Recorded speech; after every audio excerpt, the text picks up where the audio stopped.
Amadísimos hijos y hermanos míos todos en el corazón de nuestro Señor, hoy celebra la Iglesia, según el rito latino extraordinario que venimos celebrando, como propuesta evangélica a nuestra consideración, el Evangelio del Buen Pastor. La doctrina acerca del Buen Pastor está expuesta en el Evangelio de San Juan, en el capítulo 10, donde nuestro Señor nos habla con toda claridad acerca de cómo han de ser los buenos pastores, tomando ejemplo de sí mismo, que es el verdadero buen pastor, contraponiéndolo, sin embargo, a la figura del mercenario, el que trabaja buscando su propio provecho o por sueldo, y al que no le importan las ovejas. El tema tiene hoy, como podéis comprender, trascendental importancia. Primero, porque la figura del sacerdote está siendo contestada, o sea, discutida, puesta en duda. El papel, la figura del sacerdote y su significado y su importancia y trascendencia en la Iglesia. Y por otra parte, por la escasez de sacerdotes que existe en toda la Iglesia. Multitudes de fieles se encuentran como ovejas sin pastor, no tienen quien las conduzca a buenos pastos, quien les avise del peligro del lobo, de los peligros con los que se pueden encontrar.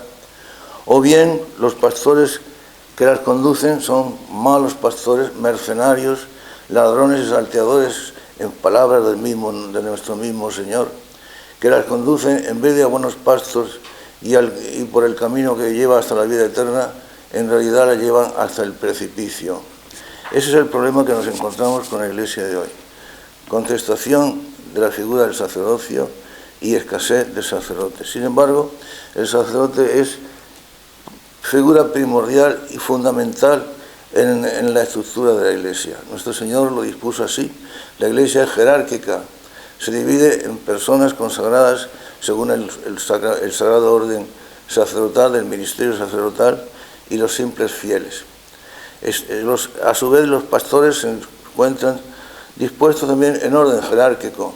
El simple sacerdote, el diácono a su vez, subordinado al sacerdote, el sacerdote que depende de su propio obispo, y todos los obispos en comunión con el vicario de Jesucristo en Roma, que es el Papa, y todos ellos, todos a la vez, con los simples fieles, unidos a la verdadera cabeza de la Iglesia, que es nuestro Señor Jesús, su verdadero fundador y único fundamento de la Iglesia. Por eso nuestro Señor, cuando comienza en el Evangelio de San Juan, el capítulo 10, hablando de la figura del buen pastor, porque en esto no cabe discusión alguna.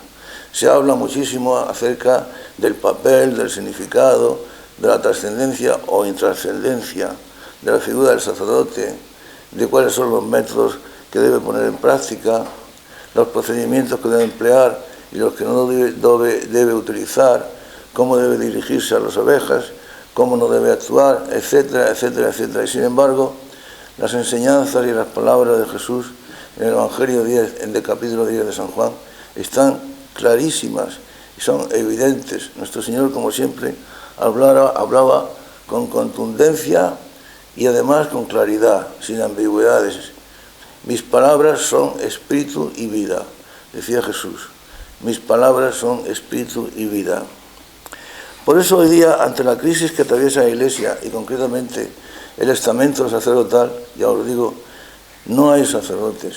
Y muchos de los que estamos en el estamento, en actividad todavía pastoral, pues somos mejores o somos peores. Hay pastores buenos y hay pastores malos. Pastores que conducen a sus ovejas hacia la vida eterna y pastores que, como os he dicho antes, la llevan al precipicio.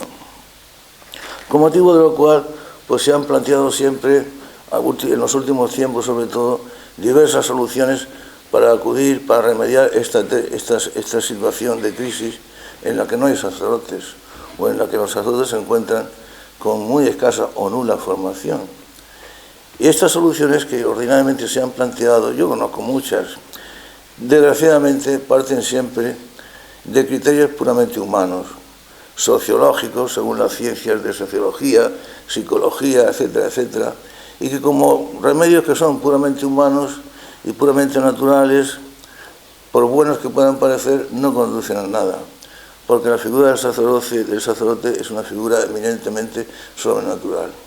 El sacerdote es otro Cristo.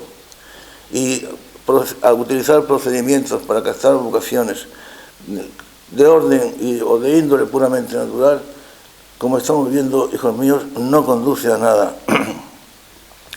Por eso nuestro Señor, como decía antes, cuando comienza a hablar de la figura del buen pastor, empieza diciendo: en verdad os digo, que el que no entra por la puerta de las ovejas, sino que entra por otro lado, ese es ladrón y salteador. Cuando nuestro Señor comienza una admonición, empleando las palabras en verdad os digo, quiere decir, hijos míos muy queridos, quiere decir que lo que va a explicar a continuación tiene una importancia fundamental. Es algo así como llamando la atención de aquellos que le escuchan. En verdad os digo, que el que no entra por la puerta de las ovejas, sino que entra por otro lado, en el aprisco, ese es ladrón y salteador. La expresión la puerta de las ovejas, como podéis imaginar, es una metáfora. Pero una metáfora cuyo significado no hemos de pensar demasiado ni inventarnos explicaciones, porque nuestro Señor mismo a continuación, y dada la importancia del caso, explica a qué se refiere cuando dice: yo soy la puerta. El que entre por mí encontrará y hallará pastos y conducirá a las ovejas a buenos pastos y las salvará del peligro. De manera que el sacerdote tiene que empezar entrando por esa puerta que es el mismo Cristo Jesús, lo cual quiere decir, en definitiva, que el sacerdote debe estar identificado con Cristo. El sacerdote debe ser otro Cristo. La vida de Jesús ha de verse manifestada en la suya. Las virtudes y el comportamiento y aun las palabras de Jesús han de verse siempre reflejados en las del sacerdote. Si Jesús dio su vida por los suyos, por todos nosotros, el buen pastor, como dice él mismo en esta ocasión, el buen pastor da la vida por sus ovejas, a diferencia del mercenario, que hace de pastor porque cobra o porque saca provecho de las ovejas y no son suyas y únicamente las utiliza en su propia utilidad. El sacerdote debe estar imbuido de Jesucristo. Debe ser otro Cristo, efectivamente, porque su misión es la misma de la de Jesús. Así les dijo él a sus discípulos: como el Padre me envió, así os envío yo a vosotros. De manera que la misión encomendada por el Padre a Jesucristo es la misma, ni más ni menos, que la que Jesucristo encomienda a sus sacerdotes. Y el que a vosotros escucha, a mí me escucha. Y el que a vosotros os desprecia, a mí me desprecia. De manera que cuando el sacerdote habla, es Cristo el que habla. Cuando el sacerdote es escuchado, se está escuchando a Cristo. Cuando el sacerdote es burlado o escarnecido, es Cristo el que es escarnecido. Y luego le dio los poderes de su propia misión. Ir enseñando a todas las gentes lo mismo que yo os he enseñado a vosotros. Este es mi cuerpo, esta es mi sangre. Haced siempre esto en conmemoración mía. Les da el poder de celebrar el sacrificio hasta el fin de los tiempos, el mismo que es el de su propia vida, que él adelantó místicamente en la noche de la última cena. Les da el poder de perdonar los pecados, recibir el Espíritu Santo. A quienes perdonaréis los pecados les son perdonados, a quienes los retengáis les quedan retenidos. Pedro, yo te daré las llaves del reino de los cielos. Y piensa esto: todo lo que tú atares en la tierra quedará atado en los cielos. Y lo que desatares o deshagas en la tierra quedará desatado o deshecho en los cielos. Toda su misión, todas las prerrogativas y privilegios de su persona y su propia vida se la dio muy particularmente y muy especialmente a los sacerdotes. De manera que entrar por la puerta para el sacerdote significa ni más ni menos que está lleno de Cristo. Claro que tantos sacerdotes como hemos habido desde que Jesús fundó su iglesia hasta nuestros días, y que sin embargo andamos tan lejos de cumplir esta consigna del Señor, andamos tan lejos de poder considerarnos llenos de Jesús, imbuidos en Cristo, No podemos decir ni de lejos aquello que el apóstol San Pablo decía de sí mismo, porque ya no soy yo el que vive, sino que es Cristo el que vive en mí. Nosotros no podemos decir eso, estamos muy lejos de sentirlo y de vivirlo, desgraciadamente. Por eso nos hemos de conformar en vivir de añoranzas, de nostalgias, de deseos. Ciertamente no somos buenos, es verdad que somos pecadores. Es una gran verdad que somos débiles e inútiles. Pero, ¿y el deseo de parecernos al Señor? ¿Y la búsqueda sincera de Jesús que llevamos a cabo día a día? Yo, en mi larga vida sacerdotal, ya tan avanzada, confieso y reconozco que siempre he vivido de nostalgias, de deseo. Deseo de parecerme al Señor de alguna manera. Deseo de reflejarlo en mi propia vida. Deseo de cumplir mi misión como Él me la encomendó, que es ni más ni menos que la suya propia, de hacer lo que Él hacía, de decir lo que Él decía. Y sin embargo, estoy tan lejos de eso. Y no pierdo la esperanza de que antes de morir, por lo menos en algún momento, llegue a parecerme a Él de alguna manera. En ese plan, y nuestro Señor es tan bueno, Dios es tan Padre y tan bueno, que se conforma con eso. Pero ese intento serio, aunque siempre se quede el intento serio porque somos tan débiles, de parecernos a Jesucristo.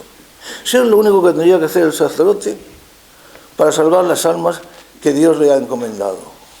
No tendría que buscar métodos pastorales de ninguna clase, raros, extraños, fundados muchas veces en criterios buenos, pero puramente mundanos, lo que dan de sí las ciencias humanas, la sociología, la psicología, etcétera, etcétera. Pero que no es la profunda vida sobrenatural, ese sacerdote en el cual, como yo tantas veces os he contado, aquel cieguecito del camino que va caminando guiado por su bastón y en una tarde otoñal una hoja llega hasta su rostro y el cieguecito la aspira y dice: ¡oh, qué perfume tan profundo y dulce! ¿Acaso eres tú la rosa? Y le dice la hoja: no, yo no soy la rosa, pero he vivido tanto tiempo en el rosal y junto a la rosa que conservo su perfume. Ah, si la gente viera en nosotros a Jesús, y no digo yo ya que nos confundieran con Jesús, pero que lo vieran de alguna manera.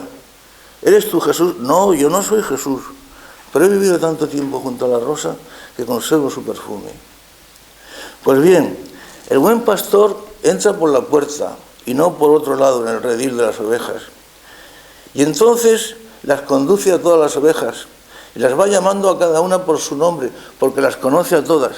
Es encantador esta frase del texto evangélico en la que se dice que el buen pastor conoce de tal modo a cada una de sus ovejas que la llama individualmente por su nombre a cada una. Y dice: y las ovejas escuchan mi voz y me conocen y por eso me siguen, cosa que no hacen con un extraño, porque ese no lo conocen, no conocen la voz de los extraños. El buen pastor conoce a sus ovejas y las llaman por su nombre. El trato íntimo, el conocimiento íntimo que lleva a cabo el buen pastor con respecto a sus ovejas. Este estar próximo a las ovejas, este dialogar íntimamente con ellas, conocerlas a fondo, por lo tanto conocer sus problemas, y conocer sus problemas y sus sufrimientos y sus alegrías quiere decir que es compartirlos con ellas, porque solamente compartiendo la misma vida de sus ovejas, sufrir con los que sufren, gozar con los que gozan, llorar con los que lloran y reír con los que ríen, flete con flentibus, gaudete con gaudentibus, decía San Pablo, llorar con los que lloran, alegraos con los que se alegran. Solamente así el sacerdote puede conocer a sus ovejas y hablarles y dialogar con ellas, y las ovejas les escuchan porque conocen la voz de su pastor.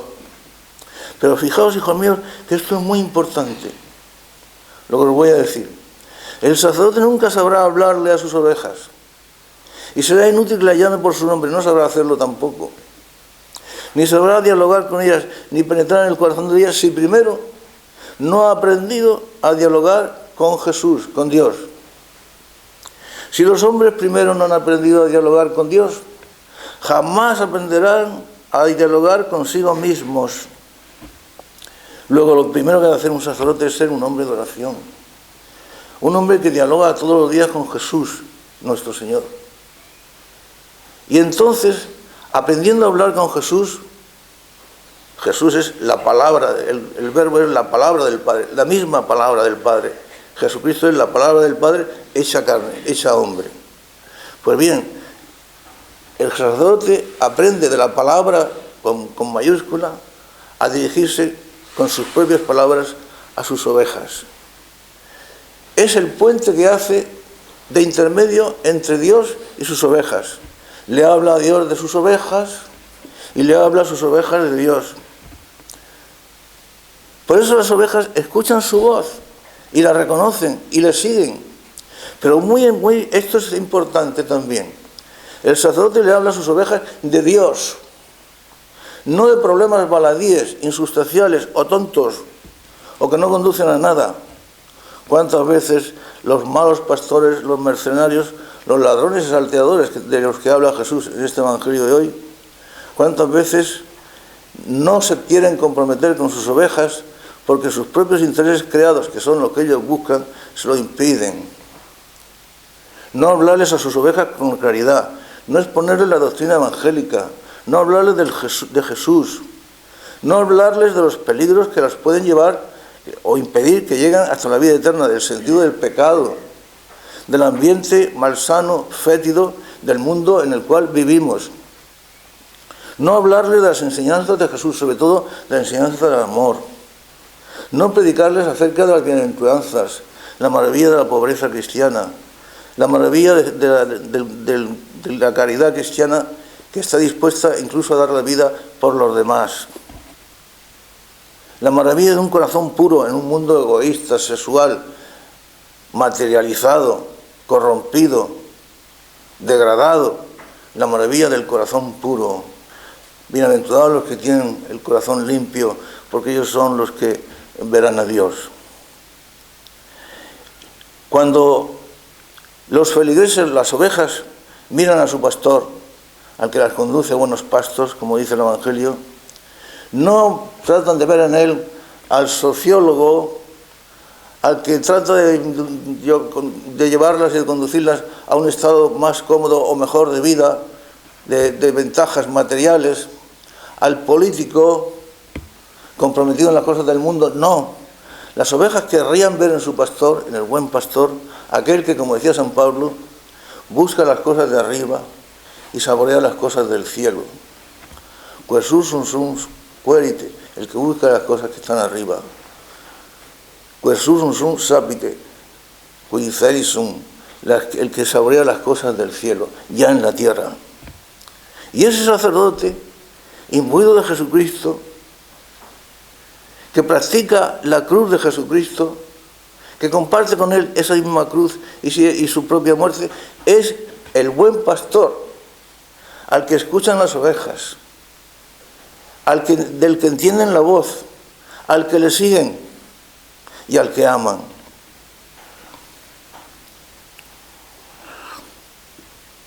El buen pastor, como digo, no es el mercenario. El buen pastor ha de estar convencido de que no puede llevar adelante a sus ovejas si no es compartiendo la cruz de Jesucristo. Y al mismo tiempo que hace eso, siente una extraordinaria alegría y un gozo tan sublime. Mirad, hijos, la única explicación que puede tener para un adolescente que desea ser sacerdote, el único motivo que lo puede impulsar es el amor a Jesucristo, un amor acendrado, un amor encendido, un amor total. El deseo de ser como Cristo, no ya de parecerse a Jesucristo, sino de ser otro Cristo. El amor a Jesús. Por eso las prácticas que ordinariamente se hacen de captación de vocaciones andan equivocadas. Porque todo lo que no sea hablar de inducir en los jóvenes, que de por sí tienen un corazón puro y generoso, aunque tengan que luchar, porque el demonio los combate, pero un corazón generoso siempre. Todo lo que no sea hablarle a ellos de amar a Jesucristo, de enamorarse de Jesús, de estar dispuestos a compartir su cruz. ¿Qué vale, por ejemplo, la Santa Misa de un sacerdote en la cual no se sienta compenetrado con la muerte de Cristo? En la cual no sienta en su corazón y hasta en su cuerpo los dolores de Cristo. ¿Qué valor tendría esa misa? Decía San Pablo, yo llevo en mi cuerpo los estigmas de Jesús, del Señor Jesús, de Jesús. Porque Jesús ha de manifestarse incluso en nuestro cuerpo, en nuestra propia carne mortal. También ha de manifestarse ahí. El sacerdote tiene que vivir en la Santa Misa la muerte de Jesucristo, místicamente, espiritualmente y corporalmente.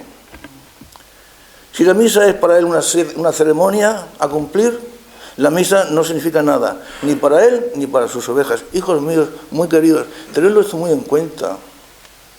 Mirad, a lo largo de mi vida sacerdotal, como siempre os digo, tan larga y tan asendereada, en mis años de correrías por América, sobre todo por América del Sur, recuerdo mis años de estancia en la cordillera andina, en aquellos poblados de indiecitos que se sentían tan abandonados, realmente lo estaban, llenos de miseria material, moral y de todo, pero que buscaban sinceramente a Dios.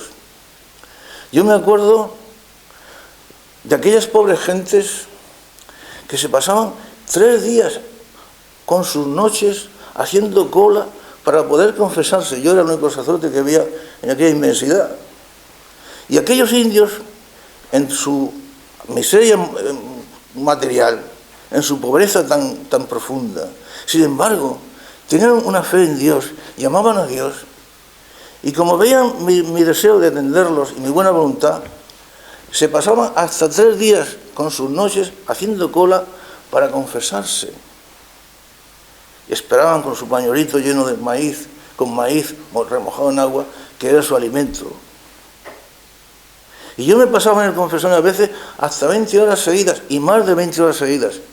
Y a veces perdía el conocimiento o me quedaba dormido al cabo de tantas y tantas horas. El organismo humano no aguanta físicamente. Yo me quedaba dormido o perdía el conocimiento. Yo no sé las horas que transcurrían. Lo que sí sé es que durante ellas, en ese tiempo que yo estaba sin conocimiento alguno, muchísima gente seguía confesándose. Y sin duda ninguna que tales confesiones eran válidas. Pero yo no podía más. Ni siquiera un café intenso me podía despertar. Pero yo os digo, ¿creéis acaso que el sacramento de la confesión o cualquier sacramento o actividad pastoral que el sacerdote despliegue, si no va unida al dolor verdadero de la cruz de Cristo, puede dar fruto? Si el grano de trigo no cae en la tierra y muere, no da fruto. Aquellas confesiones daban fruto. Tenéis que haber visto cómo se confesaban aquellos indios, cómo lloraban de alegría y de arrepentimiento, cómo prometían que no iban a pecar más y con qué sinceridad lo decían. Pero claro, eso tenía que ir siempre unido al dolor y al sacrificio del sacerdote. A veces, después de estar tantas y tantas horas en el confesonario, con el dolor y la preocupación y la angustia de ver tanta gente que incluso rodeaba la iglesita, porque eran colas de hasta 3 días, como os he dicho, a lo mejor en medio de esa tarea te llegaba una comisión de indios, una patrulla, diciendo que allá en la alta montaña había un enfermo que necesitaba tu ayuda. Mirad que hay aquí muchísima gente esperando para confesar, que llevan ya muchas horas. Sí, padrecito, pero está enfermo. Y con todo el dolor de tu corazón tenías que dejarte a aquella gente y decirle, mira, ya vuelvo. El ya vuelvo eran 3 o 4 o 5 horas a caballo para arriba, cordillera arriba, y luego el regreso de tantas horas. Y a veces me ocurría a mí que llegaba a la parroquia después de tantas horas a caballo para buscar al enfermo y atenderlo espiritualmente, llegar a la parroquia, la gente esperando con ansiedad, y encontrarme otra patrulla de otro indio también indiecito que me esperaba en otro lado, también a varias horas de caballo. Duro, difícil, pero yo lo digo y lo digo con el corazón en la mano. Sublime, encantador, maravilloso.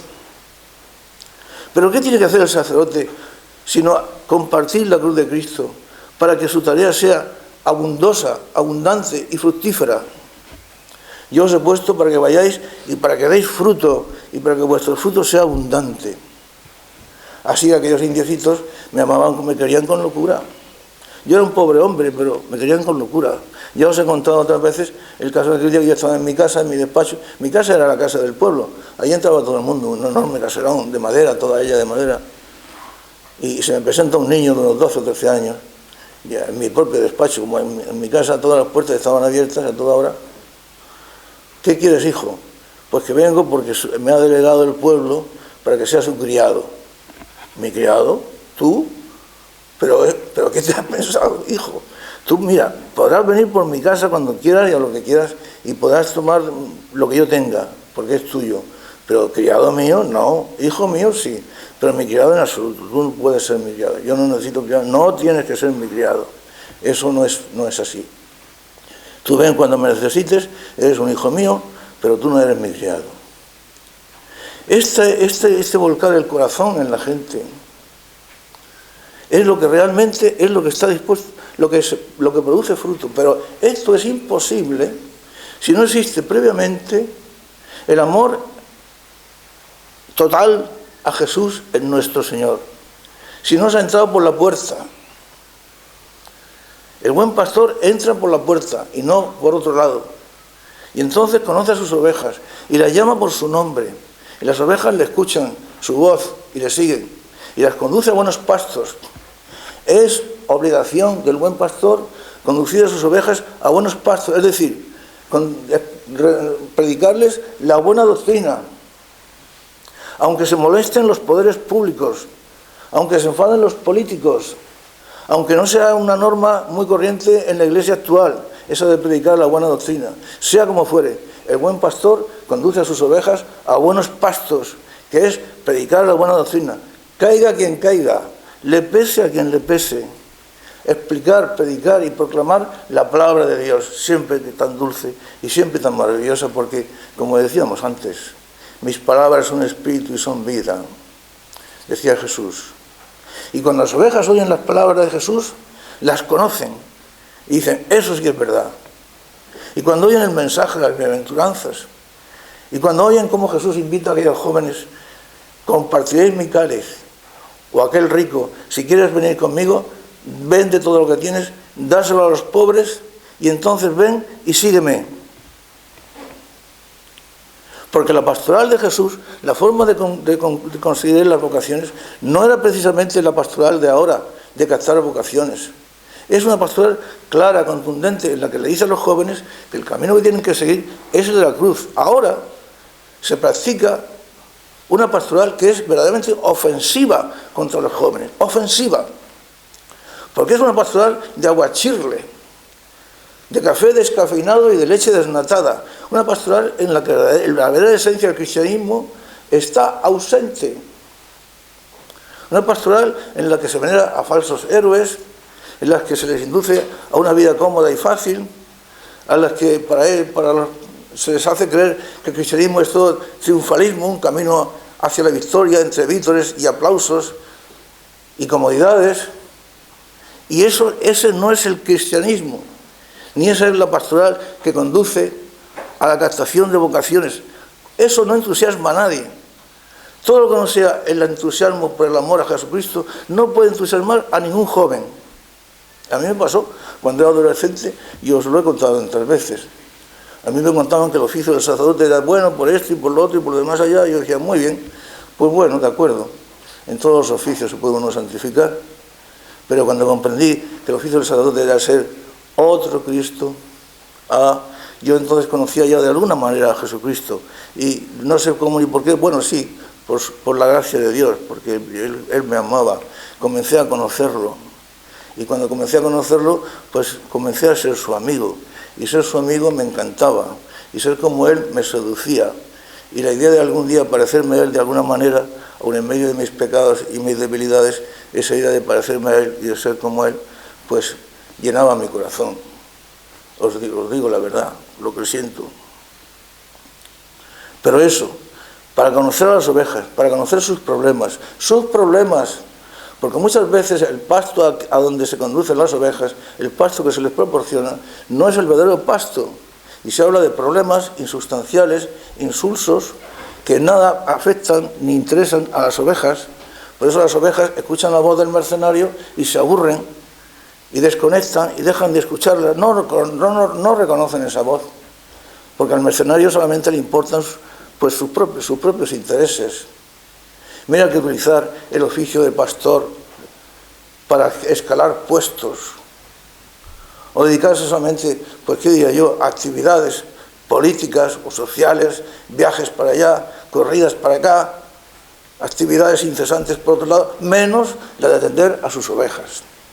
Yo algunas veces he pensado con añoranza e ilusión lo que pasaría, sería un terremoto, un auténtico terremoto en la vida de la Iglesia, lo que pasaría si un obispo, que al fin y al cabo es el padre y pastor de todos los fieles de su diócesis, sacerdotes y fieles y simples fieles, si un obispo, por ejemplo los domingos, se encaminara a su catedral, celebrara la misa y predicara a su pueblo, como hay que predicar, y luego se pasara luengas y largas horas de confesionario, y luego dedicara largos ratos a atender a sus fieles más importantes, más delicados, sus propios sacerdotes, que le pudieran contar sus problemas, sus dificultades, a recibir de él el ánimo que necesitan para llevar a cabo su labor pastoral siempre difícil. Un obispo que visitara a los enfermos, a sus enfermos. En fin, esto sería esta actividad. Claro, hoy día los obispos, entre viajar a Roma y a viajar a las reuniones de las conferencias episcopales y no sé cuántas cosas más, pues nunca tienen tiempo ni de atender a sus sacerdotes, ni de atender a la gente, ni de predicar la verdadera doctrina, ni de dar testimonio, no sé, pero sería realmente un terremoto. Ah, un verdadero pastor. En cierta ocasión se le apareció el demonio al cura de Ars, a San Juan María Bautista Vianney, y le dijo el demonio al cura de Ars, al santo, le dijo: 3 sacerdotes en el mundo como tú, y mi reino se acababa. 3 como tú, y mi reino se acababa. Y el santo cura de Ars, San Juan María Bautista Vianney, no era ni un sociólogo, ni un factor de obras sociales, ni un psicólogo, ni un político, ni estaba comprometido con unos o con otros, no. Se pasaba larguísimas horas de confesionario. Vivía una pobreza extremada. Era un hombre de una oración y de un contacto con Dios. Hizo muchos milagros, los cuales jamás se los atribuyó a sí mismo, siempre se los atribuía a su santa preferida, a Santa Filomena. Decía él que era Santa Filomena la que hacía tantas gracias como llevaba a cabo. Luego se descubrió después, en estudios históricos, que Santa Filomena no había existido nunca. Aquellos milagros los hacía él, como aquel tan maravilloso. Ay, cuántas historias de confesionario os podría yo contar. Aquel que llega al confesionario, porque venían gentes hasta de América a confesarse con el cura de Ars, cura francés.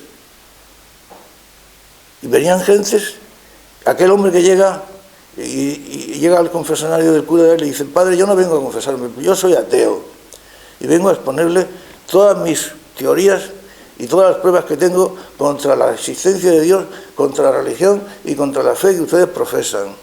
Sí, hijo mío, sí, le dice el cura. De acuerdo. Pero primero vamos a limpiar tu alma, porque veo que la tienes muy sucia, con demasiados pecados. No, padre, que yo no he venido a eso. Sí, pero ya que has venido, vamos a aprovechar, porque veo que tienes tu alma muy sucia y estás muy alejado de Dios. Y el santo cura de Ars, con aquella su paciencia, con aquella su unión con Dios, con aquella discreción de espíritu que él poseía, le fue sacando todos sus pecados a ese pobre hombre, que lo fue reconociendo. Y al final se arrepiente y dice: padre, veo que conoce usted mi corazón, que Dios conoce mi corazón y ha tenido misericordia de mí, me arrepiento de todo. Bueno, hijo, y ahora que te has arrepentido y te has puesto en paz con Dios, exponme tus pegas. Padre, ya no tengo pegas, todas mis pegas han quedado resueltas. Con mi corazón limpio, ahora mi mente ha quedado despejada y ahora comprendo la bondad de Dios y los misterios de Dios, y soy cristiano. Pues eso. Además, Jesucristo, ante uno de los problemas tan graves como existen hoy, que no hay vocaciones, no hay sacerdotes, los seminarios vacíos, semivacíos, y las pocas gente que en el seminario, muchas veces a la legua se ve que no son aptas para el sacerdocio, pero los obispos en su apuro reciben a cualquiera. lo cual no puede ser, porque al sacerdocio solamente se pueden recibir los que son aptos, como dice la carta a los Hebreos, aquellos que hayan sido expresamente llamados, como fue Aarón, aquellos jóvenes que tengan un corazón generoso, aquellos jóvenes que tengan un espíritu valiente, aquellos jóvenes que sepan amar, aquellos jóvenes que estén dispuestos a olvidarse de sí mismos, aquellos jóvenes que no solamente no tengan miedo, sino ilusión por compartir la cruz y la muerte del Señor. Son los únicos a quienes se les puede admitir. Los demás no valen. Las dudas, las vacilaciones, el quizá mañana, pero hoy no, el no sé si podré o dejaré de poder. Podemos, le dijeron los dos hermanos de Zebedeo a Jesús, pero ¿podréis vosotros beber mi cáliz? Podremos. Y pudieron, y lo hicieron. Por eso Jesús nos da una receta, una consigna a llevar a la práctica cuando si es que queremos de verdad que haya sacerdotes. Y nos dice, orad y rezad al Padre de la mies para que envíe obreros a su mies. Luego ahí está la solución. Oremos y recemos. ¿Pero quién hace hoy oración? Si no, como decíamos al principio, si no dialogamos con Dios, si no tenemos intimidad con Jesús, intimidad en la oración, el contacto con Él junto al sagrario, si no vivimos el misterio de la misa, vivirlo, o sea, participarlo, no asistir a la ceremonia, sino participar de la ceremonia, muriendo con Cristo en el altar. Esos jóvenes son los que necesita la Iglesia. Esa es la forma de captar vocaciones. Orad al Padre de la mies, la oración, para que envíe obreros a mies, porque bien sabe el Padre de la mies, mejor que nosotros, la necesidad que tienen las ovejas hoy tan descarriadas, hoy tan confundidas, de buenos pastores. Pues bien, hijos míos muy amados, perdonadme, pero llegarán los tiempos, llegará la primavera eclesial, en la que aparecerán los buenos pastores, los sacerdotes santos, los jóvenes dispuestos no a dar gritos estentóreos, ni a hacer comedias, ni farsas, ni a disfrazarse, ni a hacer charlotadas, sino aquellos jóvenes que, como decíamos antes, sean valientes, sean generosos, estén dispuestos a sacrificar su vida, a olvidarse de su vida, porque el que pierda su vida por amor de mí es el que la encontrará. Y estos jóvenes son los que algún día se convertirán en otros Cristos, y los que volverán a encender la faz de la tierra, y los que volverán a llevar la luz del Evangelio a tantas y tantas gentes confundidas y que han desertado de la Iglesia o nunca la han conocido.